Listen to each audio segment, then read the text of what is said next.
मेरा नाम दानिया है। मेरी उम्र 12 साल है। मेरा इस दुनिया में कोई नहीं है। मैंने जब आंखें खोली तब से खुद को एक यतीम खाने में ही पाया। तब से मेरा घर, मेरी फैमिली और मेरी सारी दुनिया ये यतीम खाना ही था। लेकिन तब मैं नहीं जानती थी कि मेरी जिंदगी में कैसी कैसी और अजीबोगरीब तब्दीलियां आने वाली हैं। यतीम खाने का इंचार्ज नियाज अली बहुत ही सख्तगीर और किसी हद तक जालिम भी था। सब बच्चे उससे डरते थे और कोशिश करते थे कि कोई ऐसी गलती ना करे जिससे उन्हें नियाज अली की मारपीट या डांट टपट का शिकार होना पड़े। और अगर कभी बदकिस्मती से किसी से ऐसी कोई गलती हो जाती तो फिर तो बस उसकी खैर नहीं थी। नियाज अली उसका वो हश्र करते कि अलामान। ऐसे में कई बच्चे इस यतीम खाने से भागे भी थे और शायद मैं भी ऐसा ही करती, मगर मिसेस दीपा की नरमदिली और ममता भरा लम्स मुझे कहीं नहीं जाने देता था। मिसेस दीपा मजहब के लिहाज से तो हिंदू थीं, मगर उनके लिए मजहब और कम्युनिटी ये जात पात का फर्क कोई अहमियत नहीं रखता था। उनके दिल में अल्लाह ताला ने बेपनाह मोहब्बत भर रखी थी, जिसे वो यतीम खाने के सारे बच्चों पर बेपनाह लुटाया करती थी। मिसेस दीपा की कोई फैमिली नहीं थी। उनका बेटा और शौहर एक हादसे में मारे गए थे और इनके बाद उन्होंने बस यतीम खाने को ही अपना खानदान बना लिया। और शायद यही चीज थी जिसने मुझे उनके बेहद करीब कर रखा था। वो दिन भर यही रहती थी और रात को अपने घर वापस चली जाती थी। उनके शौहर की कुछ दुकानें थी जो उन्होंने किराए पर दी हुई थी। उनकी आमदनी से उनका अच्छा गुजारा हो रहा था, इसलिए उन्हें किसी कामकाज या नौकरी की जरूरत नहीं पड़ती थी। उस दिन मुझसे भी एक गलती हो गई थी। मैं बाहर खेलने के बाद बगैर पैर धोए नियाज अली के कमरे के सामने से गुजर गई थी। उनके कमरे के आगे कालीन बिछी हुई थी, जिस पर मेरे कीचड़ भरे पैरों के निशान बन गए थे। ये मेरी बदकिस्मती थी कि उसी वक्त नियाज अली दूसरी तरफ से आ रहे थे और आते हुए उन्होंने कालीन पर मेरे पैरों के निशान देख लिए, जिसकी वजह से नियाज अली ने न सिर्फ मुझे थप्पड़ मारे बल्कि 2 दिन के लिए मेरा खाना भी बंद कर दिया था। बाबरचंद बांकी चाची सख्तगिरी में नियाज अली से भी 10 हाथ आगे थी, इसलिए उसके लिए सिर्फ एक बार का कहना ही काफी हुआ और मेरा खाना बंद कर दिया गया। मैं भूख से बेचैन होकर कई बार माफी मांग चुकी थी, मगर इन दोनों पत्थर दिलों पर कोई असर न हुआ। थक हार कर मैं एक कोने में सर घुटनों में देकर बैठ गई। उसी वक्त किसी के कदमों की आवाज आने लगी तो मैंने सर उठाकर देखा। वो मिसेस दीपा थी। वो मुझे प्यार से दानू कहकर पुकारती थी। उस वक्त भी वो मेरे पास बैठ गईं और मेरे सर पर हाथ फेरकर कहने लगी, दानो, क्या हुआ बेटी, क्यों इतनी उदास बैठी हो? उनके प्यार से पूछने पर मेरी आंखें भर आईं। मैंने रोते हुए कहा, दीपा जी, इन लोगों ने सारा दिन मुझे खाना नहीं दिया। मुझे बहुत भूख लगी है। मेरी बात सुनकर उन्हें शौक सा लगा। उन्होंने हैरत से कहा, ये क्या कह रही हो दानो? ये लोग ऐसा कैसे कर सकते हैं? मैंने रोते हुए कहा, दीपा जी, ये लोग अक्सर ऐसा ही करते हैं। छोटी सी गलती की भी बहुत बड़ी सजा देते हैं। ऐसा हमारे साथ इसलिए होता है क्योंकि हमारे माँ बाप नहीं हैं। वो होते तो मुझे भी खाना खिला देते। मिसेस दीपा मुझे दुख से देखती रही। फिर वो मुझे वहीं बैठने का कहकर बाहर चली गयी। मैं वहीं बैठी रही। थोड़ी ही देर बाद दीपा वापस आती दिखाई दी। उनके हाथ में कुछ शॉपर्स थे जो वो बाहर से ला रही थी। मैं बेताबी से शॉपर्स को देखती रही। उन्होंने इसमें से रोटियां और सालन निकाला, प्लास्टिक की प्लेट में रखा और मेरे आगे रखकर बोली, दानो, आओ खाना खाते हैं। मैंने भी नहीं खाया। मुझे बहुत भूख लगी हुई है। खाना देखकर तो मेरी भूख और चमक गई थी। मैंने एक शुक्रगुजार नजर दीपा जी पर डाली और फिर खाने पर टूट पड़ी। कहते हैं कि जायके का ताल्लुक भूख से होता है। भूख हो तो सूखी रोटी भी लजीज लगती है और भूख ना हो तो मुर्गन खाने भी बदजायका महसूस होते हैं। उस दिन खाना खाते हुए जितना मजा आया था शायद ही कभी आया हो। मैं खाने में मगन थी कि अचानक ही नियाज अली की ओसीली आवाज गूंजी, किसने दिया है इसे खाना? मैं सहम कर पीछे खिसक गई और दीपा जी उठकर नियाज अली के सामने खड़ी हो गई। मैंने दिया है। क्यों? क्या नहीं देना चाहिए था? नियाज अली ने उन्हें घूर कर देखा और कहने लगे, देखे मिसेस दीपा, उसने डिसिप्लिन की खिलाफ वर्जी की है, इसीलिए मैंने उसे सजा दी है। अब अगर आप उसे खाना खिला देंगी तो वो सजा तो बेमायने रह जाएगी।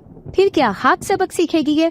मिसेस दीपा ने भी गुस्से से कहा, नियाज अली साहब, आपकी बेटी भी अगर ऐसी गलती करती तो क्या आप उसे भी ऐसी ही सजा देते? क्या आपके अंदर जरा सी भी इंसानियत नहीं बची? बच्ची बेचारी भूख से तड़प रही है और आपको सजा और सबक की पड़ी है। हद होती है बेहिसी की। नियाज अली ने हाथ झटकते हुए कहा, ओ बीबी, इंसानियत और बेहिसी की बात मत करें। इंसानियत है तभी तो इस यतीम खाने के इतने सारे बच्चों को पाल रहे हैं जिन्हें उनके माँ बाप भी पैदा करने के बाद छोड़कर भाग गए। नियाज अली की ये बात तीर की तरह मुझे लगी, मगर मैं कुछ भी न कह सकी। बस शिकायत भरी और जख्मी भरी नजरों से उसे देखती रह गई। मेरी आंखों में आंसू देखकर मिसेस दीपा तड़प उठी। उन्होंने कहा, अगर आप इसके साथ अच्छा सलूक नहीं कर सकते तो मैं ले जाती हूँ इसे। उन्होंने उससे से कहा तो नियाज अली कुछ खफीफ से हो गए। उन्होंने माजरत खाना लहजे में कहा, माफ कीजिए, मगर बच्चों को सबक सिखाने और तरबियत करने के लिए तो ये सब कुछ करना ही पड़ता है। मिसेस दीपा ने कहा, आप कागजात में इंदराज कर दें, मैं इसे यहाँ से लेकर जा रही हूँ। और अगले चंद घंटों में मैं इस जहन्नुम नुमा यतीम खाने से बाहर थी। उस जगह जहाँ मेरे बचपन के 12 साल बीते थे, उसे छोड़ते वक्त मुझे कुछ दुख तो हुआ था, मगर इससे ज्यादा इस बात की खुशी थी कि मैं मिसेस दीपा के हमरा जा रही थी, जो सरापा मोहब्बत थी। मिसेस दीपा मेरा हाथ थामे इस इमारत से दूर निकल आईं। बाहर आकर उन्होंने एक रिक्शा पकड़ा और एक एड्रेस बताकर मेरा हाथ थामे बैठ गईं। रिक्शे ने थोड़ी ही देर बाद तक हमें अपनी मंजिल पर पहुंचा दिया। मिसेस दीपा एक छोटे से फ्लैट में रहती थी। 2 कमरों का ये फ्लैट उनकी जरूरत से ज्यादा था। उन्होंने एक कमरा मुझे दे दिया। मुझे उनके साथ रहते हुए चंद दिन तक तो पता ही नहीं चला कि वक्त कैसे गुजर गया। मिसेस दीपा की सूरत में मुझे गोया मेरी माँ और बाप दोनों मिल गए थे। वो मेरा बहुत ख्याल रखती थी और मुझे अपनी सगी बेटी की तरह चाहती थी। उन्होंने मुझे कहा था कि मैं उन्हें नाम से बोलने की बजाय दीपा आंटी कह दिया करूं। उस दिन हमने यतीम खाने जाने का प्रोग्राम बनाया हुआ था। मिसेस दीपा ने बहुत सा खाना बनाकर पैक कर दिया था। मैं भी अपने साथ खेलने वाले बच्चों से मिलना चाहती थी। अभी हम तैयार हो ही रहे थे कि फोन की घंटी बजी। मिसेस दीपा ने फोन उठाकर हेलो कहा। दूसरी तरफ से कुछ ऐसा कहा गया जिससे वो बहुत परेशान हो गए। चंद लम्हे तक तो वो कुछ बात करती रही, फिर फोन रख दिया। मैंने उन्हें परेशान देखकर कहा, क्या बात है दीपा आंटी, किसका फोन था और आप इतना परेशान क्यों हैं? उन्होंने कहा, दानिया बेटा, हमें कुछ दिन के लिए शहर से जाना पड़ेगा। गांव में मेरे शौहर की कुछ जमीनें हैं जिनकी वजह से हमें वहां जाना होगा। मैं खुश हो गई। मैंने पूछा, क्या आप मुझे भी वहां पर लेकर जाएंगी? उन्होंने मुस्कुराकर कहा, क्यों नहीं बेटा, हम दोनों ही जाएंगे। मुझे बेइंतहा खुशी हुई। मैंने कभी गांव नहीं देखा था। यतीम खाने वाले कहीं घुमाने फिराने के लिए कभी नहीं लेकर जाते थे, इसीलिए हम सब एक ही जगह पैर रहा करते थे। खैर, उस दिन हमने खाना यतीम खाने में पहुंचाने के बाद ट्रेन की टिकटें खरीदी और घर आकर जरूरी चीजें पैक करने लगी। हमें वहाँ 15 दिन तक रहना था। हम दोनों शाम की ट्रेन में सवार हो गयी। ट्रेन तेजी से रवाना हो गई और चंद घंटे बाद एक वीरान से नजर आने वाले स्टेशन पर रुक गई। मैं इस दौरान सो गई थी। ट्रेन रुक गई तो दीपा आंटी ने मुझे उठाते हुए कहा, दानिया उठो, हमें यहीं पर उतरना है। मैंने चौंक कर आंखें खोलते हुए इधर उधर देखा। दीपा आंटी सामान उठा रही थी। मैंने भी कुछ मदद की और हम ट्रेन से उतर आए। प्लेटफॉर्म पर गहरा सन्नाटा छाया हुआ था।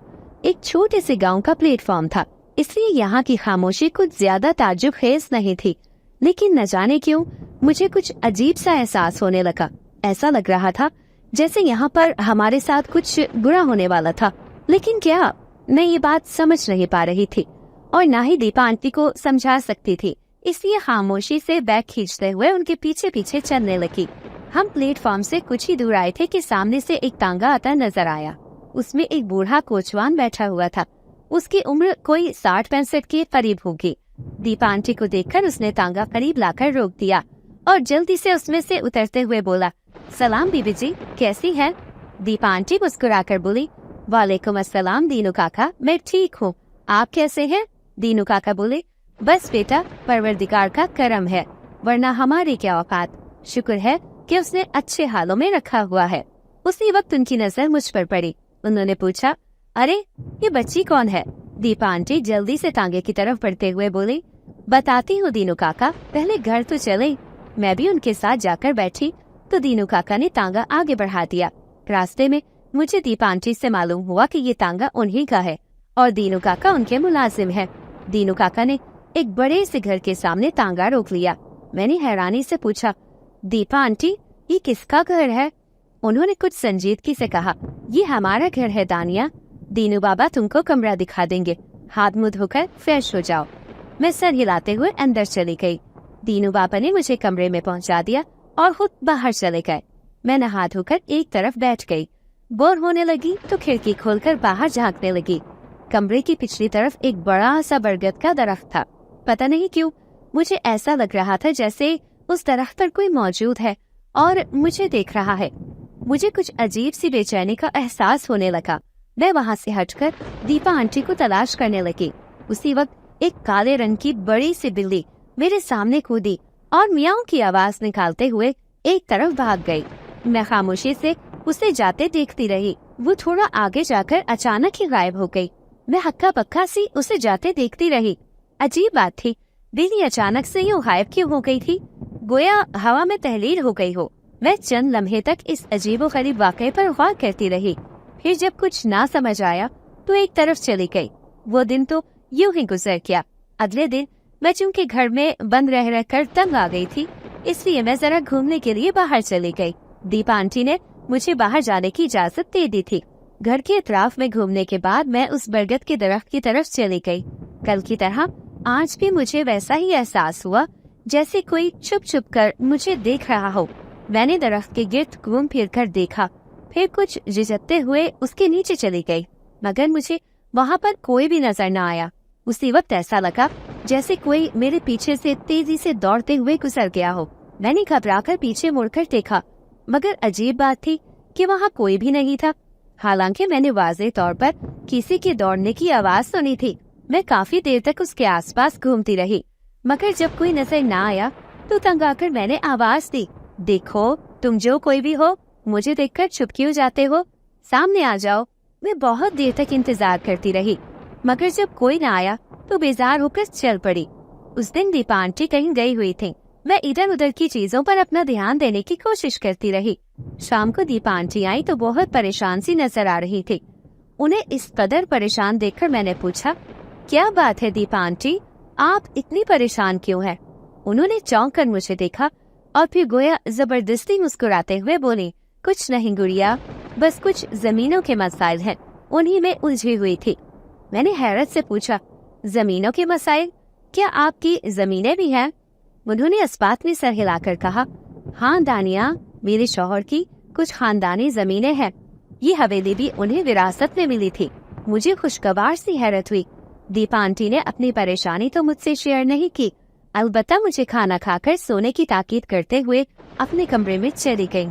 यहाँ आने के बाद वो बहुत मसरूफ हो गई थी। उनका ज्यादातर वक्त फोन पर बातें करते हुए गुजरता था। मैं बुझे दिल से उठकर अपने कमरे में चली आई। यहाँ पर अब बहुत ज्यादा बोरियत का एहसास होने लगा था। मैंने वक्त गुजारी के लिए अपने बैग से एक कहानियों की किताब निकाली और पढ़ने लगी। पढ़ते पढ़ते न जाने किस वक्त मुझे नींद आ गई। अचानक ही छनाके की आवाज सुनकर मैं हड़बड़ा कर उठ गई। मैंने लाइट जलाई और मुतजस्सिस नजरों से इर्द गिर्द देखने लगी। आवाज तो ऐसी हुई थी जैसे कोई शीशा टूटा हो, मगर आसपास तो कोई भी शीशे का टुकड़ा नजर नहीं आ रहा था। ड्रेसिंग टेबल का आईना भी सलामत था और खिड़कियों के शीशे भी बिल्कुल ठीक थे। फिर ये आवाज क्यों और कैसे हुई?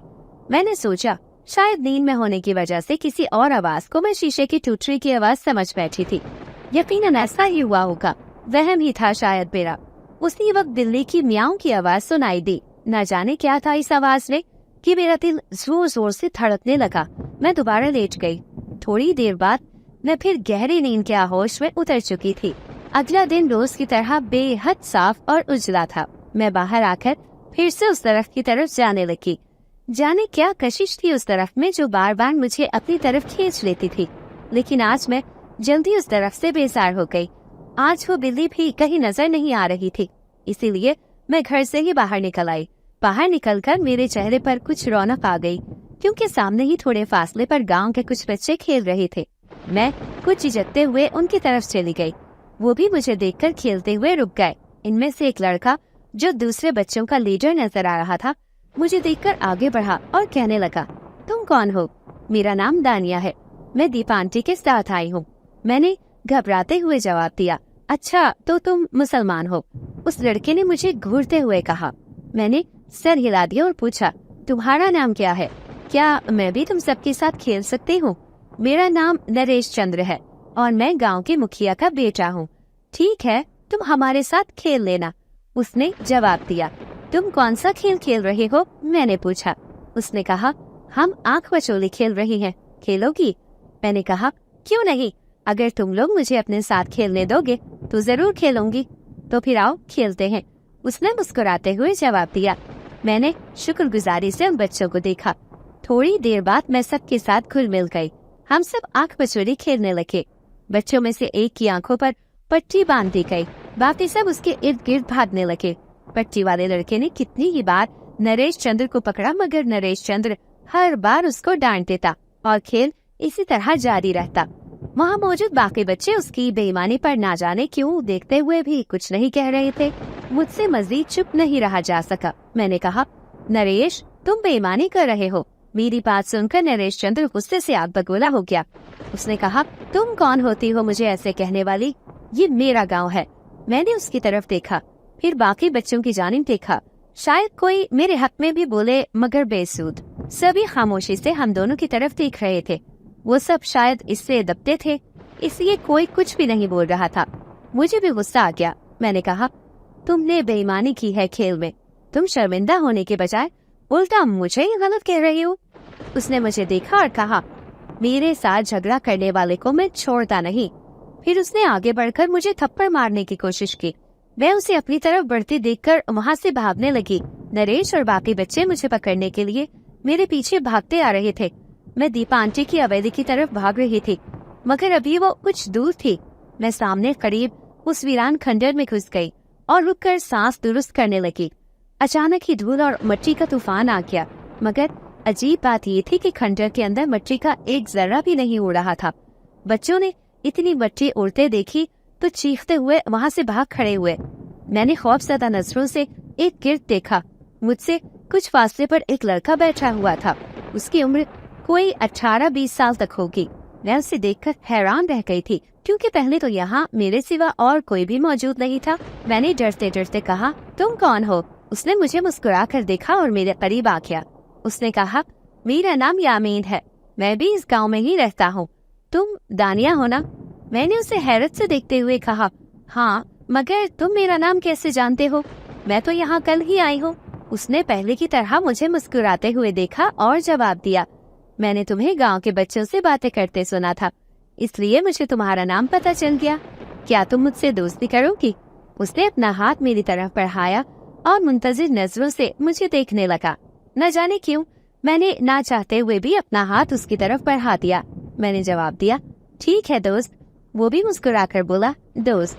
इसके बाद मैं और यामीन बहुत सी बातें करते रहे। यामीन ने कहा, दानिया तुम बहुत अच्छी लड़की हो। मेरा दिल चाह रहा है मैं तुम्हें तुम्हारे जैसी ही एक खूबसूरत और प्यारी सी लड़की से मिलवाऊं। वो भी मेरी बहुत अच्छी दोस्त है। मैंने मुतजस्सिस अंदाज में कहा, क्या नाम है उसका? उसने मुस्कुराते हुए कहा, उसका नाम शीबा है। मैंने पूछा, आप मुझे उससे कब मिलवाएंगे? उसने एक नजर मेरे पीछे डाली और बोला, लो अभी मिल लो, तुम्हारे पीछे ही तो खड़ी है वो। मैं चौंक कर पलटी तो हैरान रह गई। वाकई मेरे पीछे एक खूबसूरत और हसीन सी लड़की खड़ी हुई थी। उसकी उम्र भी यामीन जितनी ही थी। मैं सहरज़दा सी होकर उसे देखने लगी। उसकी शहद रंग आंखें और भूरे बालों की वजह से वो आम लड़कियों से बहुत अलग ही नजर आती थी। उस लड़की ने मुझे मुस्कुराकर कहा, क्या मैं भी तुम्हारी दोस्त बन सकती हूँ? मैं जो अब तक गुमसुम खड़ी थी, शीबा की आवाज गोया मुझे वापस होश में ले आई। मैंने कहा, हाँ क्यों नहीं, तुम दोनों मेरे दोस्त हो आज से। मैंने उससे भी हाथ मिला लिया। मेरी बोरियत उनसे मिलकर दूर हो गई थी। मैं उनके साथ बहुत देर तक बातें करती रही। शीबा ने मुझे एक बहुत ही अच्छी कहानी भी सुनाई थी, लेकिन जब वो जाने लगी तो मैं उदास सी हो गई। यामीन ने मुझे उदास देखा तो झुककर घुटनों के बल मेरे पास बैठ गया। उसने पूछा, क्या हुआ दानिया, इतनी उदास क्यों हो गई तुम? मैंने अफसुर्दगी से उन दोनों को देखकर कहा, यहाँ पर मेरे साथ खेलने वाला कोई नहीं है। गांव के बच्चे भी मेरे साथ नहीं खेलते। मेरी बात सुनकर वो मुस्कुराकर बोला, फिक्र मत करो, हम है ना, तुम्हारे साथ खेलेंगे भी और तुम्हें गुवाएंगे भी। मैं खुश हो गई। मैंने कहा, सचमुच घुमाओगे मुझे, पक्का वादा? शीबा ने मेरा हाथ अपने हाथ में लेते हुए कहा, हाँ पक्का वादा। उसके हाथ बहुत नर्म नर्म और सर्द से थे, जैसे रुई के गाले हो। मैंने उसका हाथ थामा तो चौंक गई, क्योंकि उसके अंगूठे की हड्डी थी ही नहीं, वो बगैर हड्डी के था, बेहद नर्म और लजलजा सा। मैं मुंह खोलकर उसे देखने लगी। शायद शीबा भी मेरी हैरत भांप चुकी थी, इसलिए उसने जल्दी से अपने हाथ मेरे हाथों से निकाल लिए।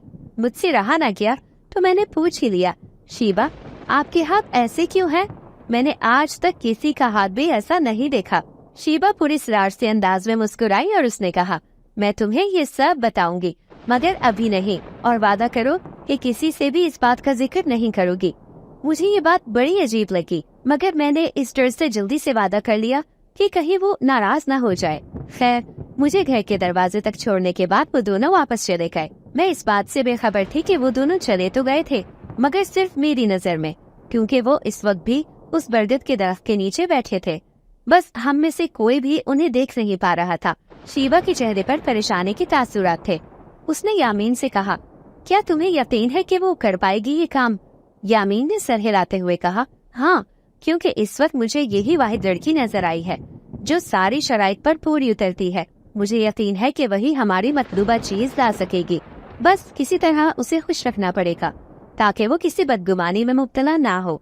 शीबा ने हिचकिचाते हुए कहा, यामीन, अगर खुदा न खास्ता उसे कोई नुकसान पहुंचा तो फिर तो सरदार की तरफ से हमें सजा भी मिल सकती है। यामीन चंद पल के लिए खामोश हो गया, फिर वो एक नए अज़्म से बोला, नहीं, ऐसा कुछ नहीं होगा, मैं उसकी हर तरह से हिफाजत करूंगा। वो दोनों खामोश होकर मेरे कमरे की खिड़की को देखने लगे। घर में मैं दीपा आंटी को ढूंढते हुए बैठक की तरफ चली आई। अभी अंदर जाने के लिए दरवाजे के हैंडल पर हाथ रखा ही था कि अंदर से उभरने वाली आवाज सुनकर ठटक कर रह गई। कोई शख्स बड़े ही पुरगुरूर भरे लहजे में कह रहा था, देखिए भाभी जी, आप चाहे जो भी कहें, मगर इस जमीन और घर में मेरा हिस्सा बनता है। दीपा आंटी ने उसे गुस्से से जवाब देते हुए कहा, आप क्या कह रहे हैं हरीश चंद्र जी? मैं जमीन में जो कानूनी तौर पर आपका हिस्सा बनता था वो आपको दे चुकी हूँ। रही इस मकान की बात, तो इस पर तो आपका कोई हक नहीं बनता। ये मेरे पति को अपने बाप से विरसे में मिला था। फिर किस हक से आप ये दावा कर रहे हैं? उस शख्स ने कहा, आपकी बातें ठीक है भाभी जी, मगर खुद ही सोचें, भाई साहब और मेरा भतीजा तो अब इस दुनिया में रहे नहीं। इस सब का आप अकेली जान क्या करेंगी? क्या इससे अच्छा नहीं कि घर की दौलत घर में ही रहे? आपके बाद इस सब का वाली वारिस वाला कौन है? फिर आप इस बिला वजह की जिद पर क्यों अटकी हुई हैं? दीपा आंटी ने गुस्से से लरसती हुई आवाज में कहा, हरीश चंद्र जी, आपको इस बारे में फिक्र करने की कोई जरूरत नहीं। इस सारी जायदाद और घर की वारिस मेरी बेटी है। हरीश चंद्र जी ने चौंक कर कहा, क्या मतलब है आपकी इस बात का? आपका तो सिर्फ एक बेटा था जो एक्सीडेंट में मारा गया, फिर ये बेटी कहाँ से पैदा हो गई? दीपा आंटी ने पुरसुकून आवाज में कहा, मैं आपकी हर बात का जवाब देने की पाबंद नहीं हूँ। हरीश चंद्र साहब और आप बहुत वक्त जाया कर चुके हैं मेरा, बेहतर है यहाँ से चले जाएं। हरीश चंद्र नाम का वो शख्स ये बात सुनकर तिलमिला उठा और गुस्से से तन फन करता बाहर निकल गया। जाने से पहले उसने बड़े गौर से मुझे देखा था। बाहर निकलकर वो बड़बड़ाया, बहुत हो गया, अब इन दोनों का कुछ करना ही पड़ेगा। मैं बैठक में गई तो दीपा आंटी को खामोश सर झुकाए बैठे हुए देखा। मैं खामोशी से उनके करीब बैठ गई। मुझे देखकर वो चौंक गई और अपनी आंखों से बहते आंसुओं को साफ किया। मैंने उनका हाथ थाम कर कहा, दीपा आंटी, वो आदमी कौन था और आपसे क्यों लड़ रहा था? दीपा आंटी ने कहा, वो मेरे पति का कजन था, लालच में अंधा हो गया है। वो मांग रहा है जिस पर उसका हक ही नहीं। मैं क्या कहती, बस खामोशी से उनका हाथ सहलाते हुए उन्हें हौसला देने की कोशिश करती रही। ये उससे अगले दिन का जिक्र है। वो रात का वक्त था, बल्कि आधी से भी ज्यादा रात बीत गई थी। मैं और दीपा आंटी अपने अपने कमरे में बाहर की सूरत हाल से बेखबर गहरी नींद सो रहे थे। बाहर अचानक ही मौसम तब्दील हो गया था। आसमान पर घने बादल छा गए थे। गरज चमक के साथ साथ बार बार बिजली बड़ी शिद्दत से चमकती और आसपास का इलाका रोशन हो जाता। हल्की हल्की हवाएं अब शिद्दत इख्तियार करने लगी थी और सर्दी में अचानक ही इजाफा हो गया था। उस वक्त घर से काफी दूर एक गाड़ी रुकी और इसमें से 4 नकाबपोश निकले। उनके हाथों में असलहा था। वो एहतियात से अतराफ का जायजा लेकर चलते हुए हमारे घर के करीब आकर रुके। गेट बंद था। इनमें से 2 नीचे दीवार से टेक लगाकर बैठ गए। और तीसरा उनकी पीठ पर चढ़कर दीवार फलांगकर अंदर कूद गया। उसने अंदर जाकर दरवाजा खोल दिया। हवेली में दीनू काका के अलावा एक सिर्फ उसकी बेटी ही बहैसियत मुलाजिम रहती थी और कोई चौकीदार ना था, इसलिए उन लोगों को अंदर आने में कोई मसला नहीं हुआ। वो दबे कदमों चलते अंदर आए। अचानक ही उनमें से एक ठठक कर रह गया। फिर उसने नीचे अपने पैरों की तरफ देखा। दोबारा आगे बढ़ने की कोशिश की तो वो अपना तवाजुन बरकरार ना रख सका और धड़ाम से मुंह के बल जा गिरा। उसके गिरने की जोरदार आवाज सुनकर उसके साथी रुककर उसकी तरफ देखने लगे। उसे जमीन पर पड़े देखकर उन्होंने दौड़कर उसे उठाया। उनमें से एक ने कहा, क्या अंधे हो गए हो? देखकर नहीं चल सकते? अगर अभी कोई उठ गया तो? उसने घबराते हुए कहा, भाई मुझे ऐसे लगा जैसे किसी ने अचानक ही मेरे दोनों पाँव पकड़ लिए हो। मैंने छुड़ाने की कोशिश की तो गिर गया। दूसरे ने कहा, लगता है जागते में भी ख्वाब देख रहा है। पहले वाला बोला, अच्छा बस फजूल बहस में मत पड़ो, काम पर तवज्जो दो। उसकी ये बात सुनकर वो लोग फिर से अंदर की तरफ बढ़ने लगे कि अचानक ही एक के चेहरे पर जोरदार थप्पड़ पड़ा। वो सहम कर इधर उधर देखने लगा। उसने कांपते हुए लहजे में कहा, भाई मुझे अभी अभी किसी ने थप्पड़ मारा। वो घबराकर उसे देखने लगे। उनके सरगना ने कहा, मैंने तुम लोगों से कहा था ना आज कोई नशा मत करना। तुम लोगों ने मानी नहीं मेरी बात। जिसे थप्पड़ पड़ा था वो कसमें खाने लगा कि उसने नशा नहीं किया। उनको डांट टपट करने के बाद वो आगे बढ़ा, लेकिन फिर उछलकर पीछे हट गया। उसे अपने पैरों के नजदीक एक बहुत बड़ा सांप नजर आया जो फन फैलाए सामने खड़ा था। उसे तेजी से पीछे हटते देखकर उसके साथियों ने पूछा, क्या बात है भाई जी, क्या हुआ? उसने परेशान होकर कहा, सांप। उसके साथियों ने इधर उधर देखा, फिर उससे पूछने लगे, भाई जी कहाँ है सांप? सांप सरवना की तरफ देखकर जोर से फनकारा तो उसने झुंझुलाकर कहा, अंधे हो क्या? ये सामने नजर नहीं आता? उसके साथियों ने हैरान होकर एक दूसरे को देखा। फिर उनमें से एक ने कहा, भाई जी हमें तो कोई सांप नजर नहीं आ रहा। बाकियों ने भी इस्पात में सर हिलाकर उसकी तायद की और वाकई में वो सांप किसी को भी नजर नहीं आ रहा था। वो सरवना ये सुनकर बुरी तरह घबरा गया। उसने उंगली से इशारा करते हुए उन्हें सांप की जगह के बारे में बताने की कोशिश की। वो देखो, मेरी उंगली की सीध में देखो। उसके साथियों ने आंखें फाड़ फाड़ कर देखने की कोशिश की, मगर फर्श पर वो जगह बिल्कुल खाली थी। वहाँ पर कोई भी सांप नजर नहीं आ रहा था। सरवना ने झुंझुलाकर अपनी राइफल सीधी की और सांप का निशाना लेने लगा। जो ही उसने गोली चलाई, बिजली जोर से कड़की और गोली के चलते ही सांप तेजी से उछलकर उसकी तरफ लपका।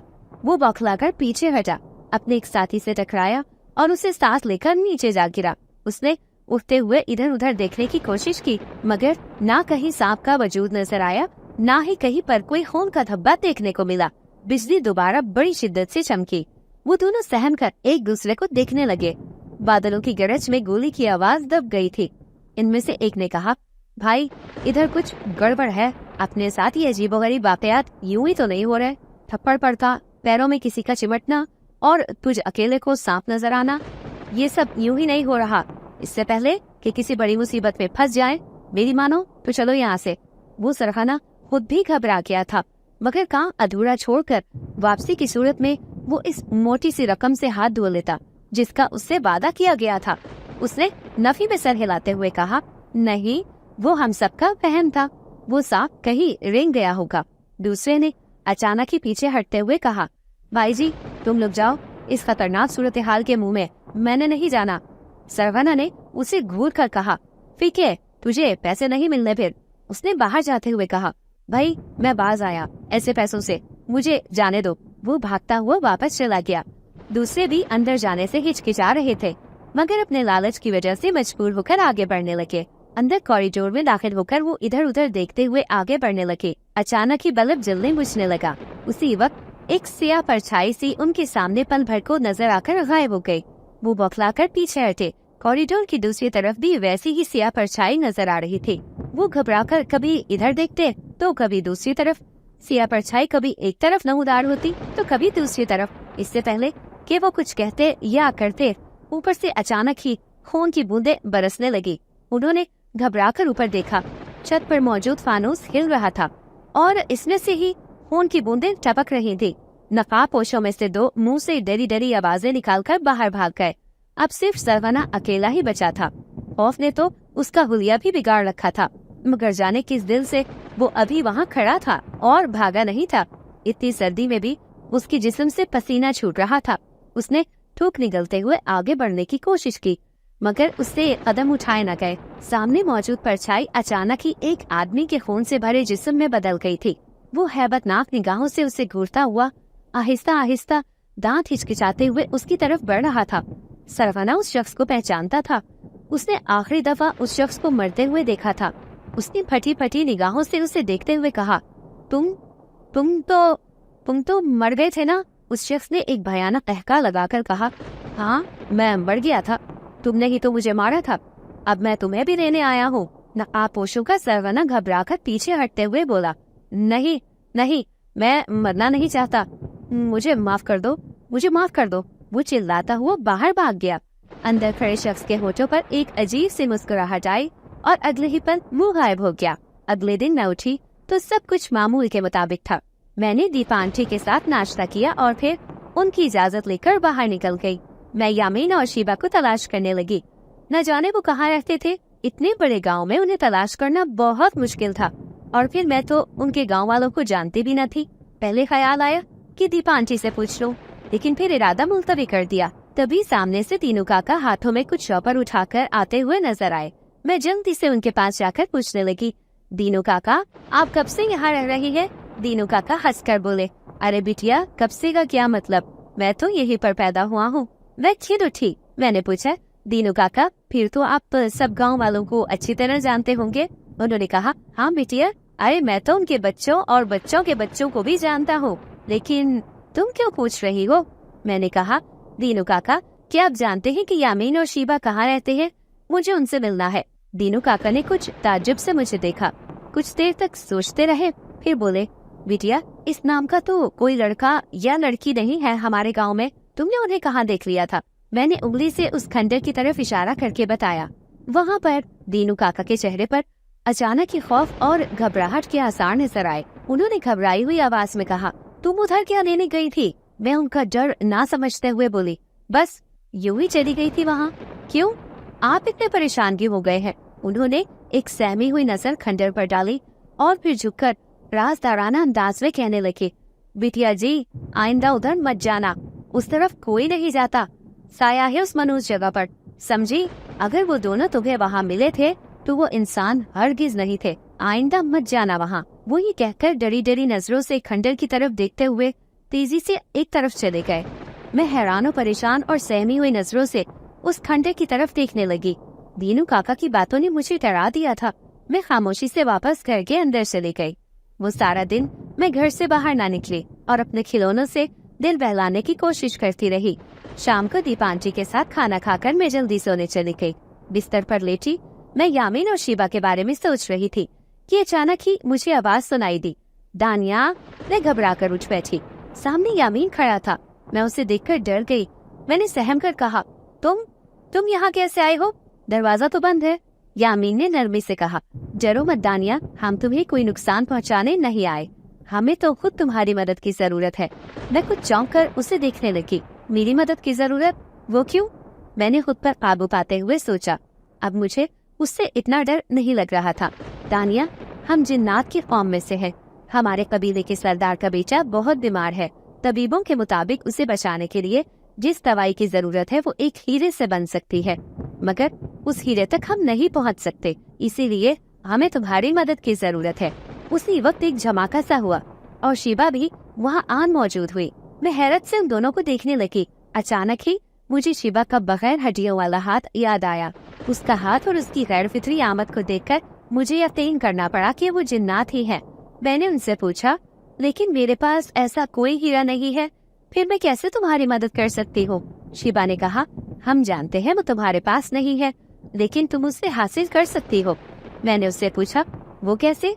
वो मुझे तफसील से बताने लगे। मैंने कुछ हिचकिचाते हुए हामी भर ली। ठीक है, हमारे पास ज्यादा वक्त नहीं है, क्या तुम अभी चल सकती हो? यामीन ने पूछा तो मैंने सर हिलाते हुए कहा, ठीक है, चलो। शीबा और यामीन ने मेरे हाथ पकड़ते हुए कहा, अपनी आंखें बंद कर लो। मैंने आंखें बंद कर दी। थोड़ी देर बाद मैंने उनके कहने पर आंखें खोल दी। हम एक कुएं के सामने खड़े थे। थोड़ी दूर एक बुजुर्ग का मजार नजर आ रहा था। मैंने डरते हुए पूछा, मैं इस कुएं में कैसे उतरूंगी? यामीन ने कहा, ये कुआं नहीं, बाउली है। मैंने ताज्जुब से पूछा, बाउली? वो क्या होता है? यामीन ने मुस्कुराकर कहा। होता है नहीं, होती है। ये एक कुएं जैसी ही होती है, बस इसमें सीढ़ियाँ होती हैं। पुराने दौर में लोग ऐसी बावलियाँ बनाया करते थे। तुम्हें इन सीढ़ियों पर चलते हुए नीचे उतरना है और पानी के करीब पहुंचकर वो हीरा ढूंढना है। इसके साथ ही उसने कोई ताबीज मेरे बाजू पर बांधा और कहा, ये तुम्हारी हिफाजत करेगा। जाओ अब। मुंडेर से सीढ़ियाँ साफ नजर आ रही थी। मैं डरते डरते अल्लाह का नाम लेकर कुएं में उतर गई। संभल संभल कर कदम रखते हुए मैं काफी नीचे तक चली गई थी। मेरे पैरों ने पानी को छुआ तो मैं इधर उधर देखने लगी। कुएं की दीवार के करीब मुझे हल्की हल्की सी रोशनी नजर आई। मैंने उस पर हाथ रखा तो कच्ची दीवार में उभार सा महसूस हुआ। शायद ये वो हीरा था। मैं जोश खरोश से उसे खींचने लगी। वो मेरे हाथों में आ गया, मगर मैं अपना तवाजुन बरकरार न रख सकी और पानी में जा गिरी। खुदा का शुक्र था कि इस दौरान वो हीरा मेरे हाथ से नहीं छूटा। मैंने घबराकर सीढ़ियां ढूंढने की कोशिश की, मगर पानी था कि मुझे नीचे की तरफ खींच रहा था। मैंने अपनी सारी ताकत इस्तेमाल करते हुए सीढ़ियों तक पहुंचने की कोशिश की और खुशकिस्मती से मैं वहां पहुंच गई। मैंने सीढ़ियों पर कदम रखा और इसके साथ ही सांप की फनकार की आवाज सुनाई दी और मेरी पिंडली में जैसे कई सुइयां चुभ गई। मैं चीख कर ऊपर भागी। कुएं से बाहर आकर मैं बेदम होकर गिर गई। मेरी पिंजली में जैसे आग सी जल रही थी। यामीन और शीबा ने दौड़कर मुझे उठाया। मैंने रोते हुए कहा, सांप सांप सांप ने मुझे काट दिया। यामीन ने जल्दी से अपना हाथ सांप के कांटे की जगह पर रख दिया। मुझे ऐसा लगा जैसे किसी ने यख बर्फ को मेरी पिंजली पर रख दिया है। सांप ने जहाँ डंग मारे थे वहाँ से काला खून निकलने लगा और इसके साथ साथ मेरी पिंडली में मौजूद दर्द और तकलीफ भी खत्म होने लगी। चंद लम्हे बाद यामीन ने हाथ हटाया तो मैं ये देखकर हैरान रह गई कि वो जख्म का नामो निशान भी ना था। मैंने उन्हें हीरा दे दिया तो वो दोनों खुशी से खिल उठे। मेरा शुक्रिया अदा करने के बाद वो लोग जिस तरह मुझे लेकर गए थे वैसे ही घर छोड़ गए। चंद दिन बाद मैं दीपा आंटी के साथ उसी ट्रेन में बैठी थी। हरीश चंद्र को पुलिस ने उसके आदमी की गवाही पर गिरफ्तार कर लिया था और उसने एतराफ किया कि उसी ने दीपा आंटी के शौहर और बेटे की कार को ट्रक तले कुचलकर मारा था और इसको हादसे की शक्ल देकर बच गया था। उसकी वाहिद वर्ष जायदाद थी और इसलिए उसने हमारे लिए वो हथियारबंद नकाबपोश भेजे थे कि वो हमें भी मार दे। मगर यामीन और शीबा ने हमें न सिर्फ बचा लिया बल्कि उसके आदमी को भी उसके खिलाफ गवाही देने पर ही मजबूर कर दिया। ट्रेन तेजी से आगे बढ़ने लगी तो मैं चौंकी। खिड़की के करीब यामीन और शीबा फिजा में तैर रहे थे और हाथ हिलाकर मुझे अलविदा कह रहे थे। मैंने भी मुस्कुराकर उन्हें अलविदा कहा और फिर वो दोनों गायब हो गए। मैंने सीट से चेक लगाकर मुस्कुराते हुए आंखें बंद कर ली और अपने बराबर में बैठी हुई दीपा आंटी का हाथ थाम लिया। हम अब महफूज थे, शायद हमेशा हमेशा के लिए।